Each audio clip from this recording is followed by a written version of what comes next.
ओम शांति 12 मई 2026।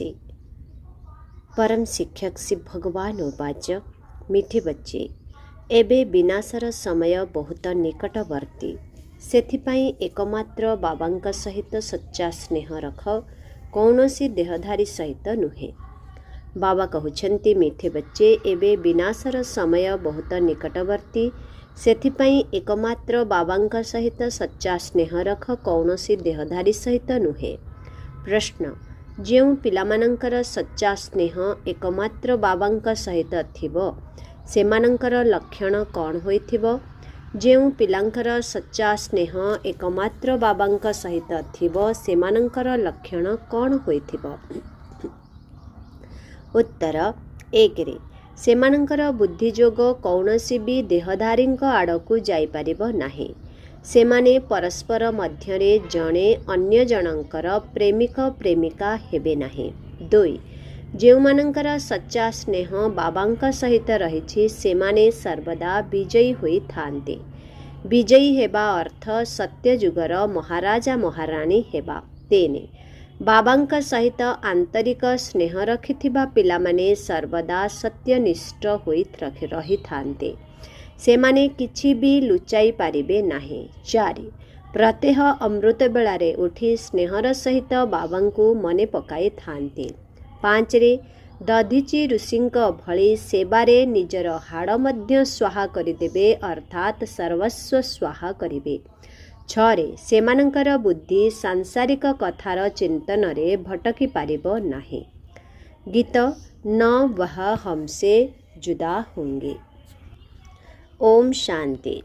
एक कथा ब्रह्मा मुख वंशावली ब्राह्मण कुलभूषण संतान माने प्रतिज्ञा करुछन्ते काहीकिना तांकर प्रीति एकमात्र बाबांक सहित जोड़ी होई रहिछि।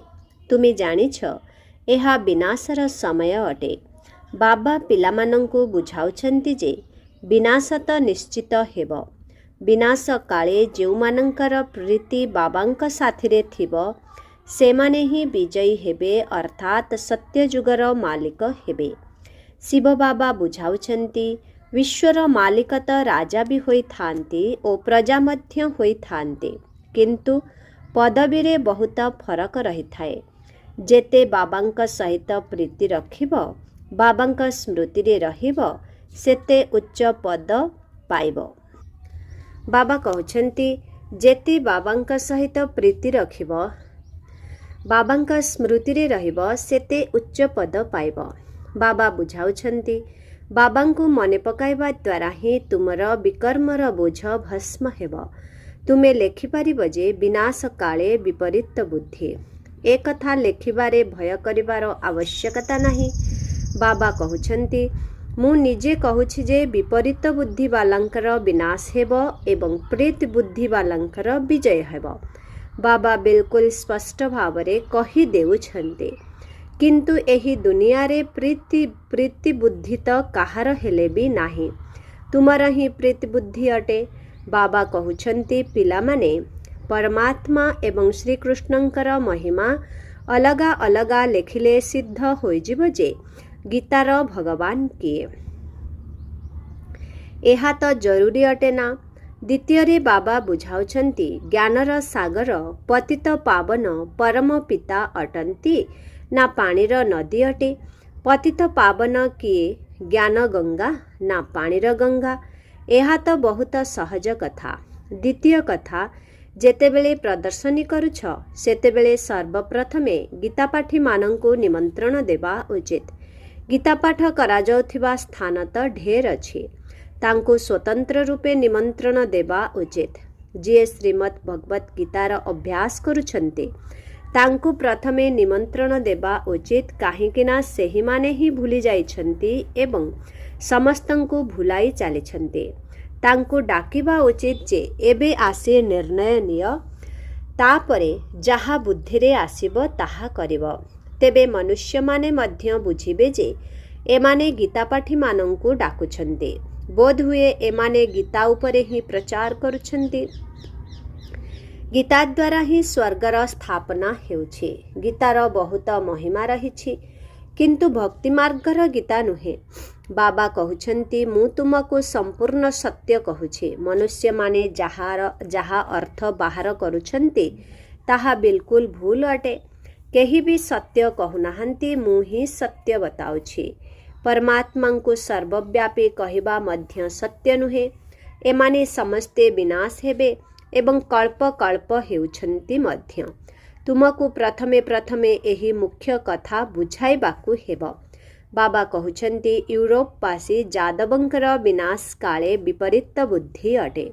निजे ही विनाश पाई भल भावरे प्रस्तुति करिछन्ति, किंतु पत्थर बुद्धि होइथिबारु बुझी पारु नाहंती। तुमे मध्य पत्थर बुद्धि थिल, एबे पारस बुद्धि हेउछ। पारस बुद्धि थिल, पुणी पत्थर बुद्धि किपरि हेल? एहा मध्य आश्चर्य अटे। बाबांको ही ज्ञानर सागर, दयार सागर बोली कुहा जाउछि। बाकी जेउमाने निजर ही कल्याण करिबा जानि नाहांती, सेमाने अन्य मानंकर कल्याण किपरि करिबे? जे ज्ञान को धारण करू नाहांती, तेबे पद मध्य सेहिपरि पाइबे। जेउमाने सेवा योग्य अटंती, सेही माने ही उच्च पद पाइबे। सेमानंकु बाबा स्नेह मध्य करिथांती, पुरुषार्थर क्रम अनुसारे होइथाए। अनेक तो एकथा मध्य बुझी पारु नाहांती जे आमर बाबांक सहित प्रीति नाही, तेणु पद मध्य मिलिब नाही। सीए निजर संतान हुअन्तु अथवा सावत संतान हुअन्तु, विनाश काले प्रीत बुद्धि नहेले बाबांकु अनुसरण न कले तो नीच पद पाइबे। उच्च पद पाइबा पाई दैवी गुण मध्य आवश्यक। कदापि मिछ कहिबा अनुचित। बाबा कहउछन्ति मु सत्य कथा कहूछि जे जेउमाने मो सहित प्रीत बुद्धि रखु नाहांती, तांकु पद मध्य मिलिब नाही। चेष्टा करी 21 जन्मर पूरा संपत्ति नेबाकु हेब। तेणु प्रदर्शनी मेला आदि को प्रथमे गीतापाठी मानंकु निमंत्रण देबाकु हेब। काहेकि ना सेमाने भक्त अटंती ना। गीता पढ़िला वाला निश्चित श्रीकृष्ण को ही मने पकाउथिबे, किंतु किछि हेले बुझु नाहांती। श्रीकृष्ण मुरली बजाइले, राधा पुणी कुआडे गले। श्री सरस्वती को बीणा देइछन्ति, मुरली पुणी श्रीकृष्ण को दे देइछन्ति। मनुष्य माने कहउछन्ति आमको आल्हा ही सृष्टि करिछन्ति, किंतु आल्हा को जानि नाहांती। एहा भारतर ही कथा अटे। भारतरे ही देवता मानंकर राज्य थिला, सेथिपाई तांकर चित्र मंदिर रे पूजा करा जाउछि।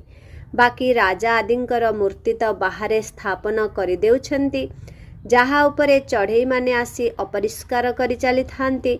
लक्ष्मी नारायण, राधा कृष्ण आदि को केते फर्स्ट क्लास स्थान रे रखि थांती।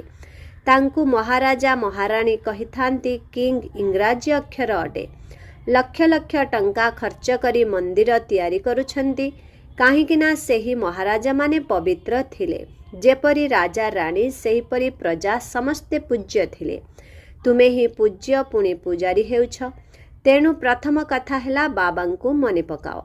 बाबांकु मने पकाइबार अभ्यास करिबा। बाबांकु मने पकाइबार अभ्यास करिबा द्वारा धारणा हेब।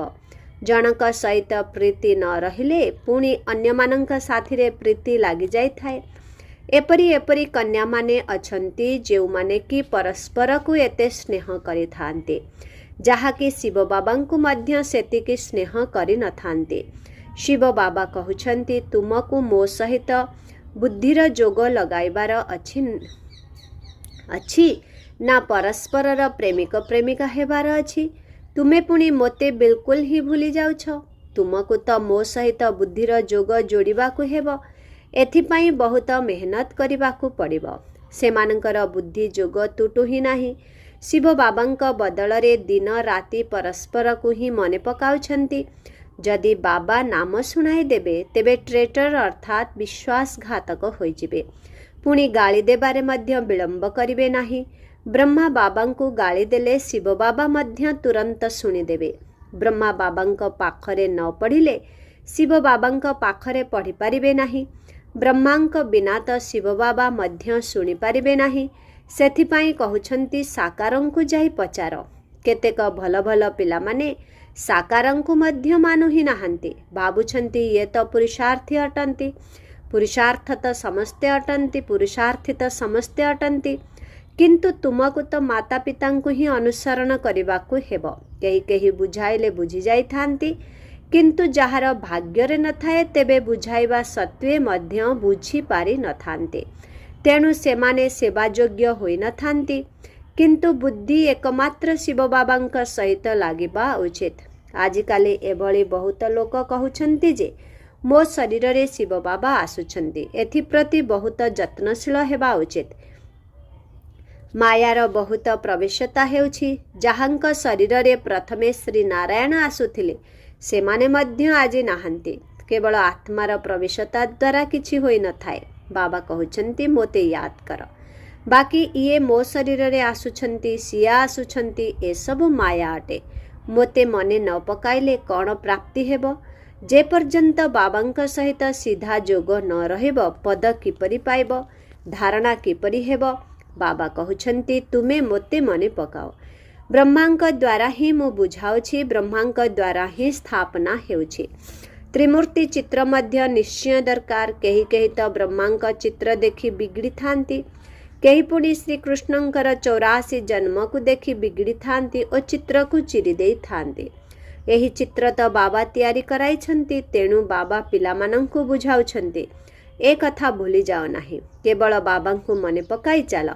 बंधन रे थिबा माता माने मध्य विकल हेबा उचित नुहे। घरे बसी बाबांकु मने पकाई चाल।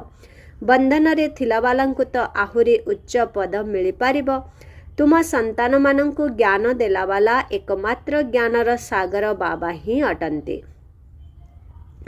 आध्यात्मिक ज्ञान एक बाबांक बिना आउ काहा पाखरे नाही। ज्ञानर सागर एक परम पिता परमात्मा ही अटंती। तांकु ही मुक्तिदाता कुहा जाउछे। एथिरे डरिबार कौनसी कथा नाही। बाबा पिलामानंकु बुझाउछंती, पिलामानंकु पुणी अन्यमानंकु बुझाइबाकु हेब। बाबा कहउछंती मोते मने पकाओ, तेबे सद्गति प्राप्त हेब। सत्य जुगरे रामराज्य हेब, कली जुगरे नुहे। सत्य जुगरे तो गोटिए ही राज्य रहिब। यही सब कथा तुम बुद्धि रे मध्य क्रम अनुसारे रहिछि। जाहांकर बुद्धि रे धारणा हेउछि, जाहांकर धारणा हेउ नाही, तांकर विनाश काले विपरीत बुद्धि बोली कुहाजिब। सेमाने उच्च पद पाई परिबे नाही। समस्तंकर तो विनाश हेब। एही शब्द केते मूल्यवान अटे।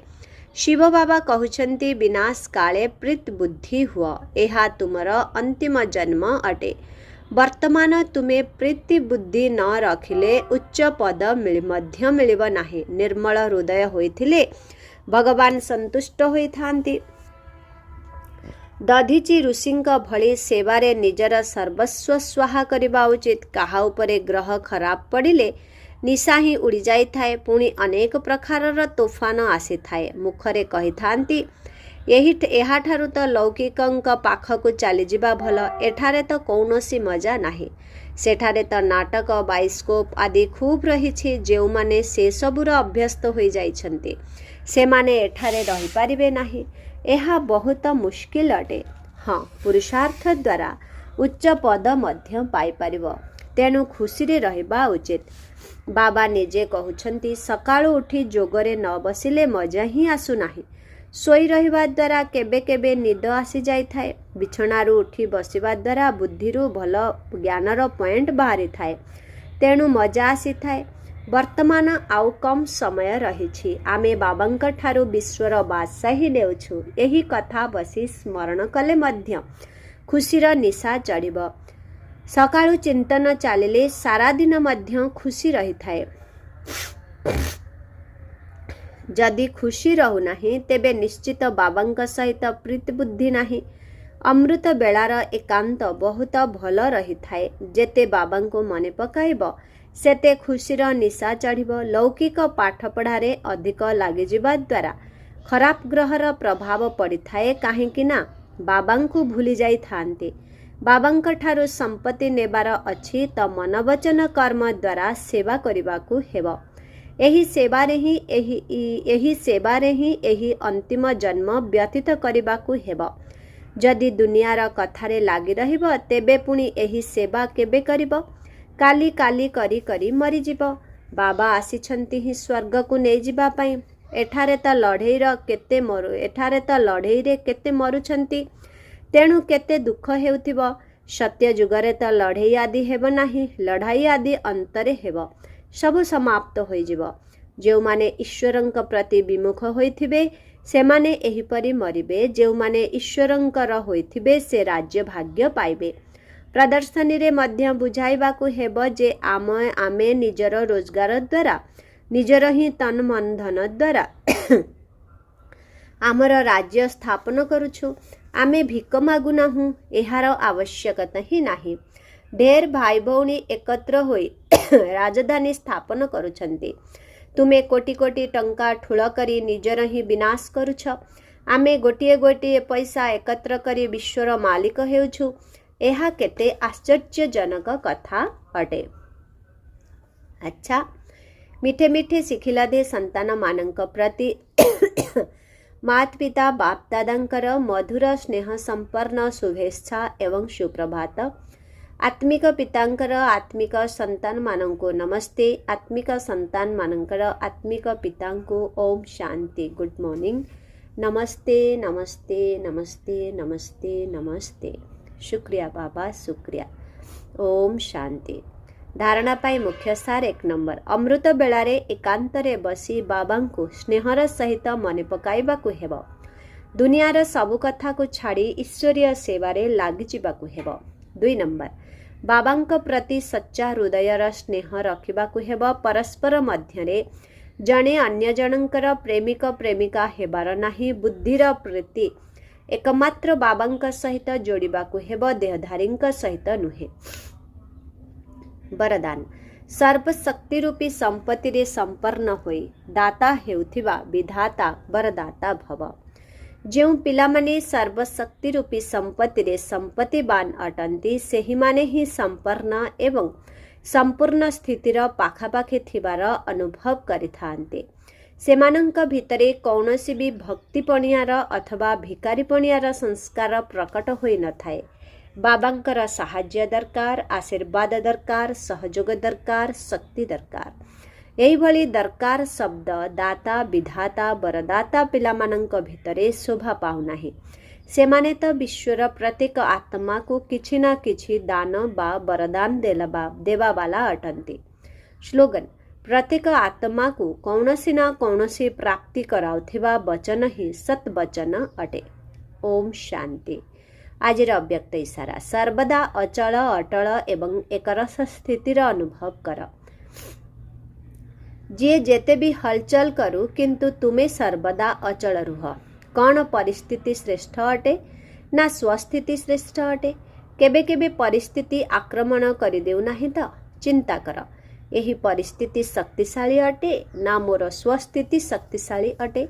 तेबे एही भली स्मृति द्वारा दुर्बलरु शक्तिशाली होइजिब। जेपरि तुमे तपस्वी आत्मा माने निजर एकरस स्थिति रे एकाग्र होई जाउछ, सेही भली हठयोगी माने मध्य निजर गोटिए गोड़रे छिड़ा होई जाउछन्ति। तेबे केउठी तुमर एकरस स्थिति, केउठी सेमानंकर एक गोड़िकिया छिड़ा हेबार स्थिति फरक होई गला ना। ओम शांति।